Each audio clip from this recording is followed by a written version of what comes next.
Welcome to another episode of Nourishing Africa podcast. Today we have here with me Mr. Ifedayo Ibironke from IITA Youth Agripreneur.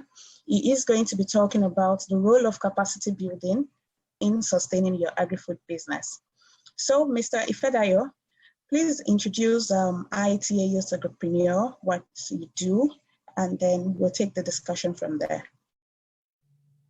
Hello, it's a privilege to be online with you. My name is Ibironke Ifedayo. I'm the head capacity building unit of IITA Youth in Agribusiness.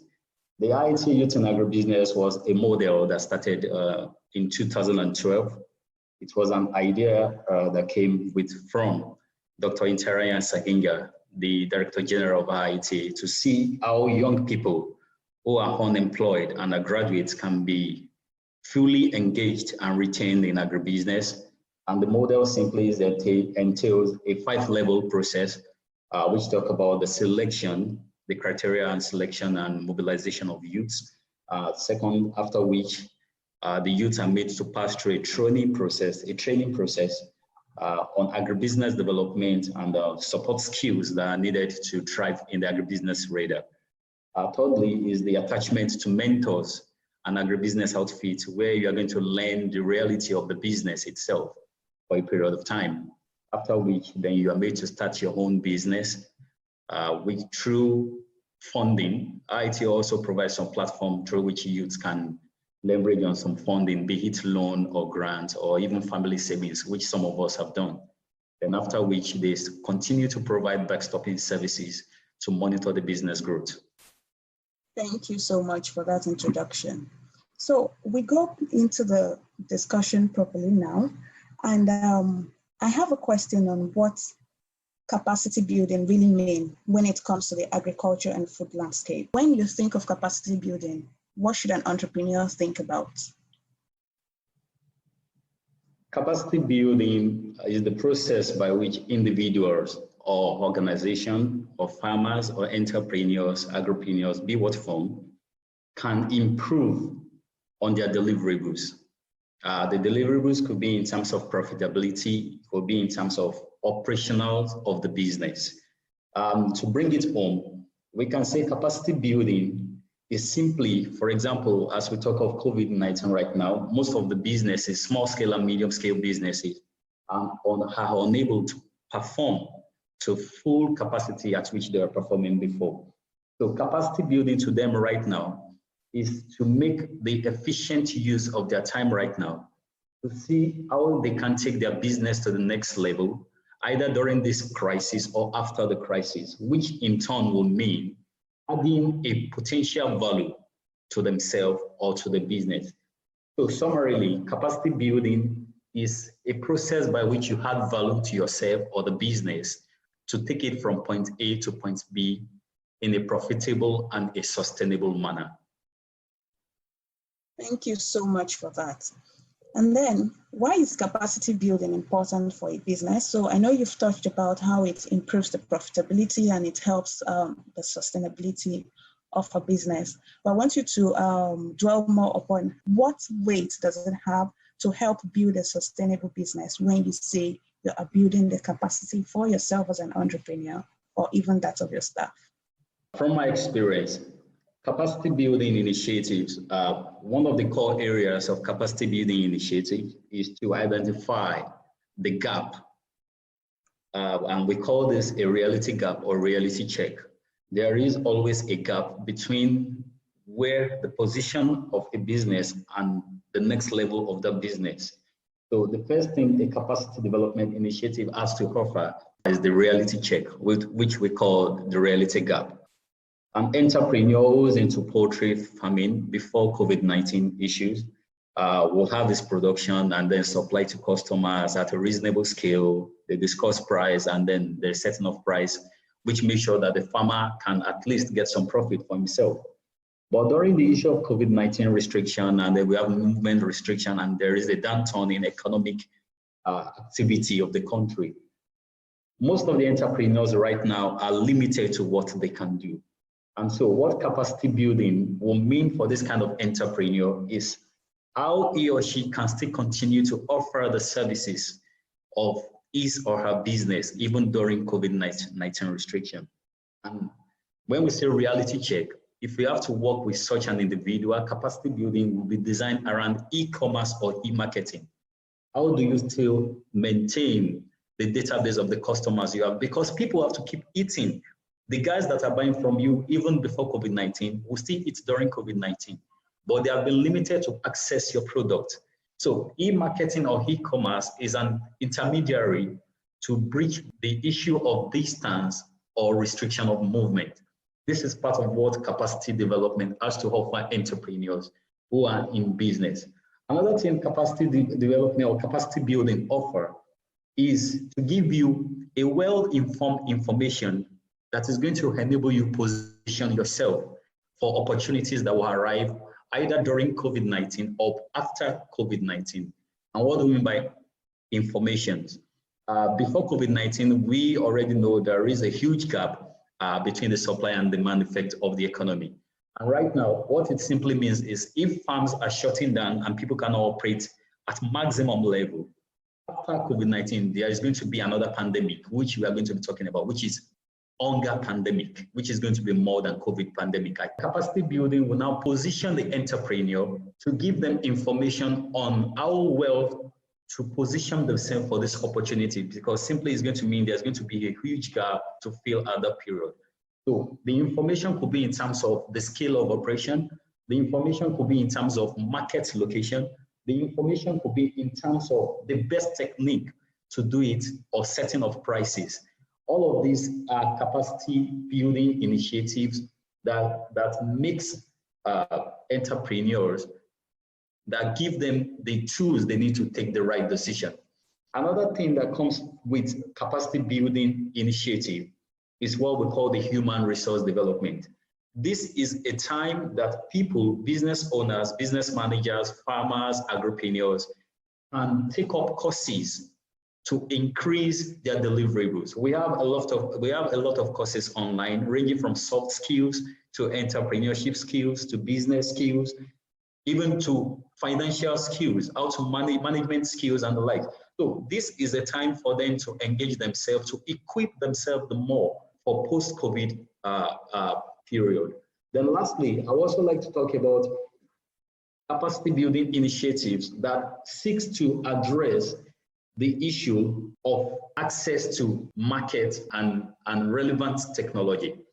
At this period in time, there are a lot of online publications that talk about the best way to do this, the best way to do that, and most of research institutions also as well are going online to put materials because they know this is the time people have a reasonable time for themselves to read. So if entrepreneurs can well take opportunity of this time, they can get more information on the best way of carrying out their enterprise in such a way that they will be well equipped. Well, for me, the major thing for this period is positioning yourself to come out of this pandemic in such a way to attract all the opportunities you can for yourself and take your business to the next level. Thank you so much for that. That is quite insightful. Entrepreneurs at this time really need to think about how they can use the idle time, if they are not fully operational at this moment, to build their own capacities and that of their staff, which is really a great point to consider at this period. So my last question would be how capacity building can be sustainable.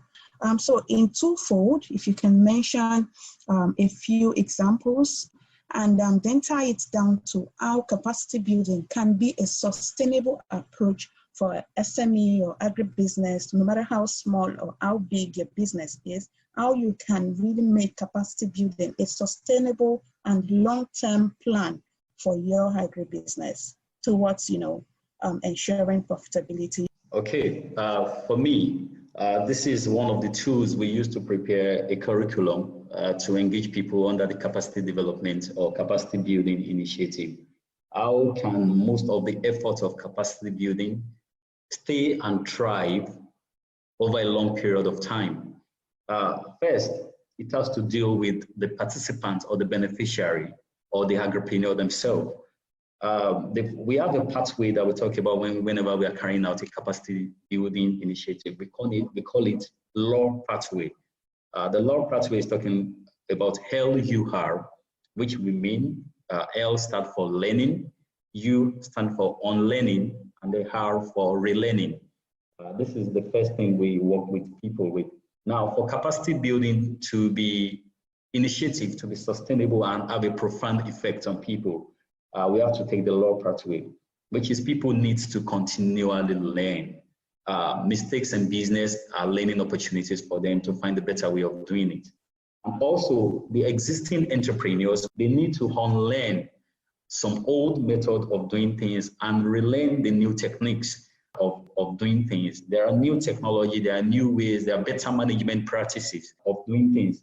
Part of our capacity building initiative talks about the involvement of smart agriculture into the business of the young entrepreneurs. And when we say smart agriculture here, we mean precision-enabled agriculture, climate change adaptation techniques, or ecosystem conservative agriculture.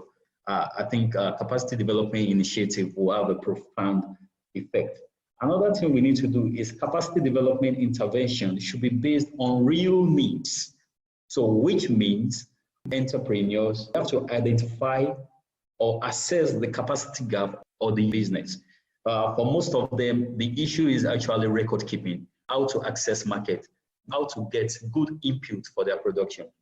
So capacity building initiative is going to have a profound effect when entrepreneurs are able to identify the exact gap that needs to be filled.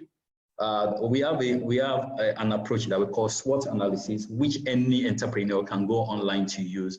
You do the SWOT analysis for yourself or for the business or for the staff. And this way you identify the weakness and the threats of your organization, and then you can work on it. This way you will be more equipped, and then you continually engage on this re-evaluation process. Part of the reasons why capacity building has to continue with the entrepreneurs is because of the evolving nature of agribusiness. Right now, in the world as a large or as a whole, most of the attentions is being shifted to agriculture or agribusiness. So which means there is a lot of heterogeneity, there's a lot of dynamism, there is a lot of change that is coming on board. And for any agripreneur to remain relevant with this level of evolution, you need to continuously develop your capacity to be able to meet up with this change. Also, another thing that we need to factor in is the market system. Now, the market system is not a rigid component of agribusiness. It's always changing based on season, based on location, based on enterprise, based on affordability by the customers and a lot of factors. So all of this, if the entrepreneur is not well informed through continuous development, which can only happen by capacity building of themselves, they might not be able to measure with this level of change. Also, another important thing to address here is the high level of influx of people coming into agribusiness activity. Indirectly, it means there is a lot of competition to deal with. And if you have to stay in this business, you have to find a cutting edge for your business. Cutting edge will only come from the level of information that you have access to, which is going to prompt you to take a good business decision that will put you above all other peers in the same radar of agribusiness. Thank you so much for the powerful insights. I have certainly learned a lot, and I know that agribusiness owners listening in also have. So if you have some final words. Okay, finally, what I would like to do is I would like to urge all young entrepreneurs, both the ones that are already in business and those that will come into the business. I want them to know that capacity development or capacity building is a necessity to their business. Their framework, the business framework, the decision-taking tools for any business should be built around information that are relevant to the business. And most of the time, information will only come through capacity building interventions that are available to them. Thank you so much, Mr. Ibironke. It has been a lovely time chatting with you on this topic. And there you have it, our listeners. Thank you for joining us. Do join us next time. Bye-bye.